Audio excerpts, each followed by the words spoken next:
ജമ്മു കാശ്മീരിലെ അനന്ത്നാഗിൽ തീവ്രവാദി ആക്രമണത്തിൽ പോലീസ് കോൺസ്റ്റബിൾ കൊല്ലപ്പെട്ടത് അമർനാഥ് യാത്രയുടെ സുരക്ഷാ ചുമതലയുണ്ടായിരുന്ന പോലീസുകാരൻ. ആക്രമണത്തിന്റെ ഉത്തരവാദിത്തം ഏറ്റെടുത്ത് ലഷ്കർ അനുകൂല സംഘടനയായ ദ റെസിസ്റ്റൻസ് ഫ്രണ്ട്.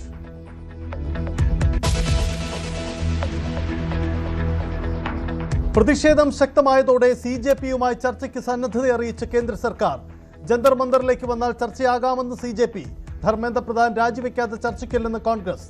പ്രതിപക്ഷം വിദ്യാർത്ഥികളെ രാഷ്ട്രീയ നേട്ടത്തിനായി ഉപയോഗിക്കുന്നുവെന്ന് രാജ്നാഥ് സിംഗ്.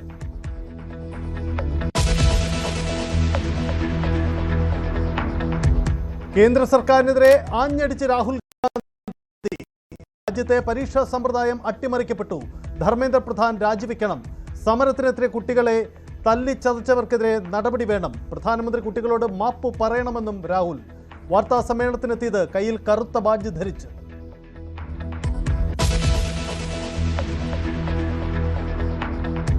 ഡൽഹിയിൽ പ്രധാനമന്ത്രിയുടെ വസതിക്ക് മുന്നിലെ സമരത്തിൽ പ്രതിഷേധിച്ച് തിരുവനന്തപുരത്ത് BJPയുടെ മാർച്ച്.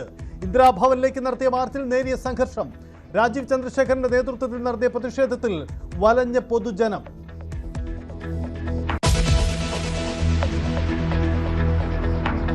തൃണമൂൽ കോൺഗ്രസ് MP കല്യാൺ ബാനർജിക്ക് സസ്പെൻഷൻ. നടപടി ഈ സഭാ സമ്മേളന കാലയളവിലേക്ക്. പാർലമെന്റ് പരിസരത്ത് കയറരുതെന്നും സ്പീക്കറുടെ നിർദ്ദേശം. നടപടി സഭയിലെ ഒരു വനിതാ അംഗത്തിനെതിരെ പാർലമെന്ററി വിരുദ്ധമായ വാക്കുകൾ ഉപയോഗിച്ചതിന്.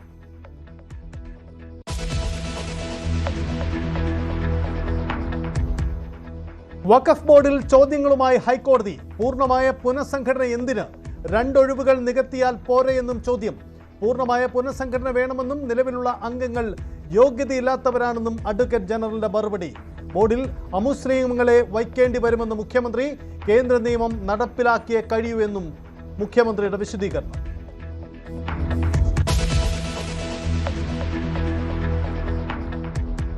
നിതിൻ രാജിന്റെ മരണത്തിൽ ഡോക്ടർ MK റാമിനെ വിട്ടയച്ച സംഭവം ഭരണകൂടത്തിന്റെ പരാജയമെന്ന് ഹൈക്കോടതി. വീഴ്ച പരിശോധിക്കുമെന്ന് ആഭ്യന്തരമന്ത്രി.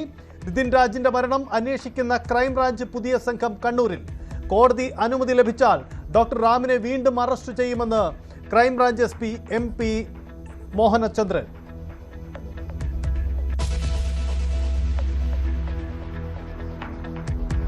തിരുവനന്തപുരത്ത് നടു റോഡിൽ യുവതിയുടെ കൈ വെട്ടിമാറ്റി. വെട്ടേറ്റത് കടക്കാവൂർ സ്വദേശി വിജിക്ക്. പ്രതി അനു പോലീസ് പിടിയിൽ. അതിക്രമം ഇരുവരും ഒന്നിച്ച് താമസിച്ചു വരവെ.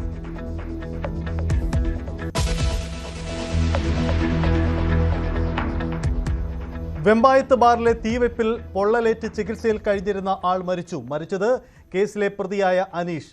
മർദ്ദിച്ചതിന്റെ വൈരാഗ്യത്തിൽ ബാറിൽ തീയിട്ടതിന് അനീഷിനെതിരെ കേസ്.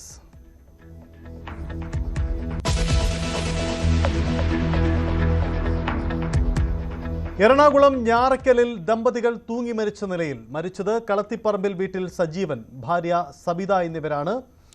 ആത്മഹത്യയെന്ന് പോലീസ് നിഗമനം. 2 മാസം മുമ്പും ഇവർ ആത്മഹത്യയ്ക്ക് ശ്രമിച്ചിരുന്നു.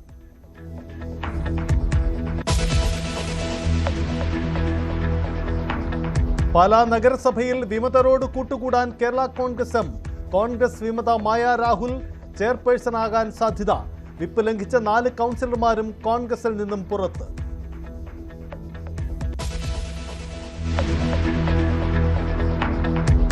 സിക്കിമിൽ തുരങ്ക നിർമ്മാണത്തിനിടെ മണ്ണിടിഞ്ഞ് കാണാതായ കോട്ടയം സ്വദേശിയുടെ തിരിച്ചുവരവ് കാത്ത് കുടുംബം. അപകടത്തിൽപ്പെട്ട Aneesh national hydro electric power കോർപ്പറേഷനിൽ സീനിയർ മാനേജർ. കനത്ത മഴയും മണ്ണിടിച്ചിൽ സാധ്യതയും രക്ഷാപ്രവർത്തനത്തെ ബാധിക്കുന്നു.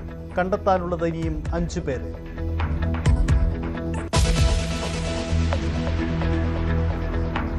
പശ്ചിമേഷ്യൻ യുദ്ധത്തിന് അമേരിക്കയുടെ ചിലവ് 4 ലക്ഷം കോടി രൂപയോളം. US കോൺഗ്രസിൽ കണക്കുകൾ വെളിപ്പെടുത്തി ഡിഫൻസ് സെക്രട്ടറി. 87 ബില്യൺ തുക യുദ്ധത്തിനായി അനുവദിക്കണമെന്ന ആവശ്യം. ഫണ്ട് അനുവദിച്ചില്ലെങ്കിൽ സൈനിക പരിശീലനം ഉൾപ്പെടെ വെട്ടിക്കുറയ്ക്കേണ്ടി വരുമെന്ന് മുന്നറിയിപ്പ്. അധിക ഫണ്ട് ആവശ്യത്തെ എതിർത്ത് ഡെമോക്രാറ്റുകൾ.